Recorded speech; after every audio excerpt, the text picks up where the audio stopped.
बस से आए हैं या ट्रेन से आए हैं, उनका खर्च राज्य सरकार वहन कर रही है। इसलिए अगर आप ट्रेन पर पूछेंगे तो कुछ एक श्रमिकों ने किसी एक राज्य के विषय में कुछ कहा था कि वहाँ कुछ अधिकारी हमसे किराया ले रहे थे, लेकिन जितने भी ट्रेन आई हैं, पंजाब से ज़्यादातर आई हैं, जितने भी श्रमिकों से हमने बात किया, सबने कहा साहब हमसे कोई किराया नहीं लिया गया, रोडवेज बसों का भी किराया नहीं लिया गया। लेकिन जो मजदूर ये सब फीडबैक दे रहे हैं कि किसी राज्य में लिया गया है, तो हमने इस फीडबैक को अपने नोडल अधिकारी अपर मुख्य सचिव गृह को अवगत करा दिया है, ताकि उसके विषय में फर्दर देखेंगे क्या किया जा सकता है। वैसे ऐसा है नहीं, डीएम ने अब तक माननीय मुख्यमंत्री जी के प्रयास से जो रेल या रोडवेज की बसों से जो लोग आए हैं, 1 मई से लेकर कल शाम 6 बजे तक 15,039 प्रवासी मजदूर जनपद में वापस आए हैं। इसके अतिरिक्त बहुत सारे ऐसे लोग हैं जो निजी साधनों से आ रहे हैं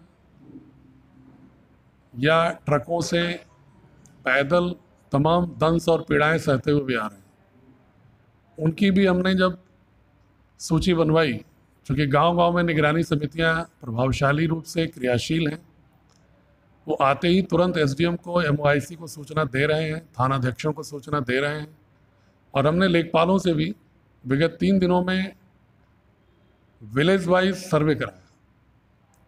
तो लगभग 14,000 लोग ऐसे भी आए हैं जो सीधे अपने गांव हैं।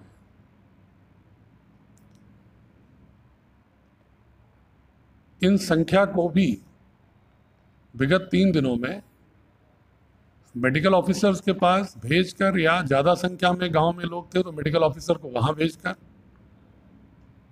या डिस्ट्रिक्ट हॉस्पिटल और अतरौलिया और पीजीआई में मैक्सिमम नंबर ऑफ लोगों को भेजकर लगभग सभी का स्वास्थ्य परीक्षण करा लिया गया है। और ये मेरे निर्देश हैं कि प्रतिदिन सुबह 7 बजे, शाम को 7 बजे 2 बार निगरानी समिति के लोगों से तहसील स्थित एक सेल बात करके ये कंफर्म करेगा कि उनके गांव में आज कोई आया तो नहीं। उधर से सूचना आ रही है, अच्छी बात, नहीं भी आ रही है तो भी इधर से अपनी ओर से भी पूछेंगे, और जो भी आए हैं उनको सूचीबद्ध करेंगे, उनका स्वास्थ्य परीक्षण कराएंगे, और अगर कोई लक्षण प्रतीत होता है तो सैंपलिंग आदि की कार्रवाई होगी। प्रवासी मजदूर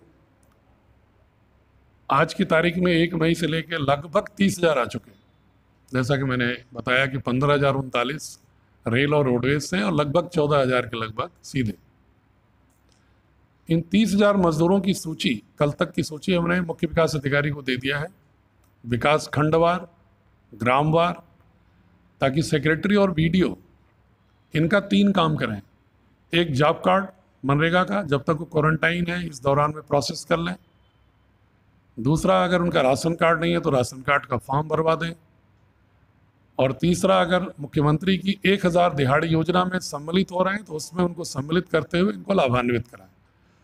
तो सूची को पूर्णतः बनाने के 2 उद्देश्य हैं। पहला तो ये कम्युनिटी संक्रमण न हो, इसलिए उनको हम स्वास्थ्य परीक्षण करा के प्रोटोकॉल के हिसाब से हेल्थ डिपार्टमेंट की कार्रवाई करें, और दूसरा, उनके जीविकोपार्जन के लिए हम फौरी तरीके से राशन कार्ड, मनरेगा का जॉब कार्ड और दिहाड़ी योजना में पात्रता की स्थिति में जोड़ें। और लॉन्ग टर्म के लिए हमने 11 अधिकारियों की कमेटी बना दी है। जितने भी प्रवासी मजदूर या उन गांव में पहले से जो स्किल्ड लोग हैं उनकी सूची तैयार करें।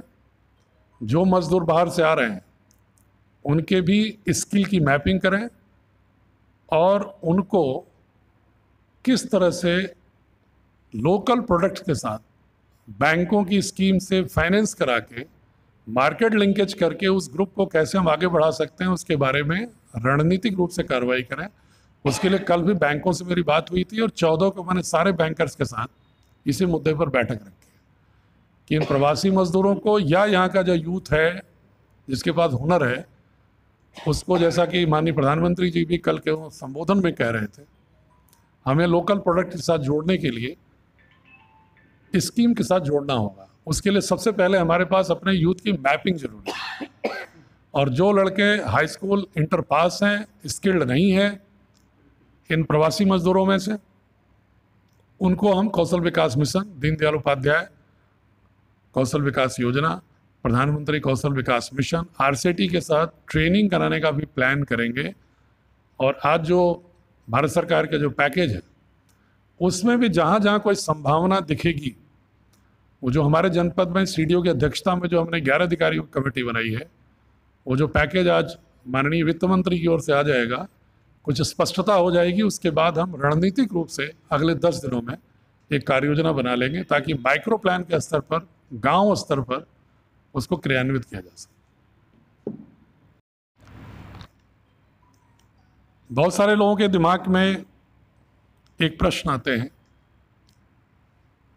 कि जब केस बहुत कम थे तो लॉकडाउन था, जब केस बढ़ते जा रहे हैं तो धीरे धीरे एग्जेम्पशंस क्यों मिल रहे हैं। मैं उनसे बहुत ही विनम्रता से कहना चाहूँगा कि उनकी बात अपनी जगह, अपना पक्ष एक मजबूत तर्क है, लेकिन समानांतर रूप से हमें ये भी देखना होगा कि क्या कोरोना की लड़ाई में जीवन की समस्त गतिविधियों को थमने देना या उसे मृतप्राय कर देना ही एकमात्र विकल्प है, या लॉकडाउन के बाद हमारा आचरण, हमारा आत्मानुशासन, हमारी भौतिक दूरी और स्वच्छता के प्रति सतर्कता, हमारी सामूहिक दायित्व का बोध अब एक स्तर तक इतना जागृत हो जाना चाहिए कि हम कोरोना के साथ साथ अपने अर्थतंत्र को भी डूबने से बचाएं। इसलिए मैं जिलाधिकारी के रूप में माननीय प्रधानमंत्री जी और माननीय मुख्यमंत्री जी की उस भावना के साथ जोड़ते हुए एक अपील जरूर करना चाहूँगा कि हमारे जनपद के प्रत्येक व्यक्ति में ये इच्छा शक्ति होनी चाहिए कि हम भौतिक दूरी का पालन करेंगे, स्वच्छता का पालन करेंगे, प्रोटोकॉल का पालन करेंगे और साथ साथ अपनी गतिविधियों को बढ़ाएंगे। अगर एक लाइन में स्लोगन के रूप में मैं कहूँ तो ये कह सकते हैं कि लड़ेंगे और बढ़ेंगे साथ साथ।